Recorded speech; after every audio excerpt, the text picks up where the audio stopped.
দেশের এ যাবৎকালের সর্বকনিষ্ঠ সংসদ সদস্য হিসেবে শপথ নিয়েছেন নোয়াখালী ৬ আসনের সংসদ সদস্য এনসিপি নেতা আব্দুল হান্নান মাসুদ।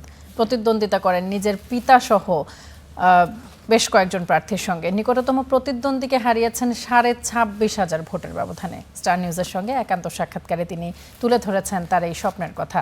জানান, বয়োজ্যেষ্ঠদের থেকে অভিজ্ঞতা নিয়ে তরুণ হিসেবে তার অঞ্চলকে দিতে চান সেরাটাই।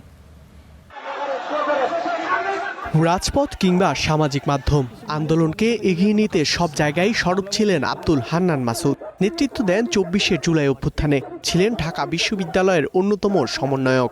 আমাদের সিনিয়র সমন্বয়ক বৃন্দকে হসপিটাল থেকে অসুস্থ অবস্থায় জিম্মি করে ডিবি কার্যালয়ে নিয়ে যাওয়া হয়েছে।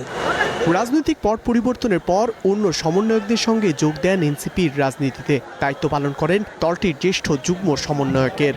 জন্মভূমি নোয়াখালীর দ্বীপ জেলা হাতিয়াকে কেন্দ্র করে নিজেকে নিয়োজিত করেন জনসেবায়। সকলে মিলে এই হাতিয়াকে গড়ে তুলি। ত্রয়োদশ জাতীয় সংসদ নির্বাচনে লড়ে প্রতিদ্বন্দ্বী বিএনপির প্রার্থীর থেকে ২৬,৭৪৬ ভোট বেশি পেয়ে নোয়াখালী ৬ আসনে বিজয়ী হন। দেশের ইতিহাসে নাম লেখান সর্বকনিষ্ঠ সংসদ সদস্য হিসেবে। নির্বাচনী হলফনামা অনুযায়ী ২০০০ সালের ১ জানুয়ারি জন্মগ্রহণ করেন আব্দুল হান্নান মাসুদ। সে অনুযায়ী তার বর্তমান বয়স ২৬ বছর ১ মাস। বয়োজ্যেষ্ঠদের সঙ্গে সংসদে বসতে আত্মবিশ্বাস কতটা এই তরুণের? অধিকাংশ নাতি রয়েছে, নাতি রয়েছে আমার বয়সী। আমি মনে করি নাতি নাতনিরা দাদা দাদির চাইতে এখন আরো বেশি অ্যাডভান্স এবং তাদের চাইতে আরো ভালো ভূমিকা রাখতে পারবে সংসদে ইনশাআল্লাহ। এনসিপি নেতাদের নিয়ে বিতর্কের জবাব মানুষ এই ভোটে দিয়েছে বলে জানান এই তরুণ নেতা। আমাদেরকে নিয়ে মিডিয়া ট্রায়াল চলেছে, মিথ্যাচার চলেছে, বিভিন্ন দলের রাজনৈতিক নেতাকর্মীরা আমাদেরকে নিয়ে মিথ্যাচার করেছে, সেটার জবাব দেশের মানুষ দিয়েছে আমি বলবো।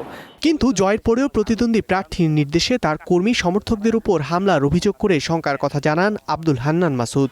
10 তারিখের থেকেই 10ই ফেব্রুয়ারি থেকেই তারা সকল বাড়িতে বাড়িতে হামলা করে লুটপাট করেছে।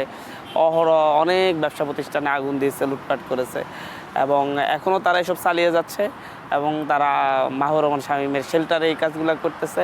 হাতিয়ার নদী ভাঙ্গন ও ভূমিহীনদের পুনর্বাসনের কাজকে অগ্রাধিকার দিতে চান সর্বকনিষ্ঠ এই এমপি।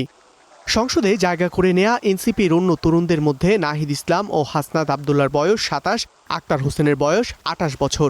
এর আগে দ্বাদশ সংসদ নির্বাচনে যশোর ৬ কেশবপুর আসনে নির্বাচিত স্বতন্ত্র প্রার্থী খন্দকার আজিজুল ইসলাম আজিজ ২৮ বছর বয়সে ছিলেন সর্বকনিষ্ঠ সংসদ সদস্য।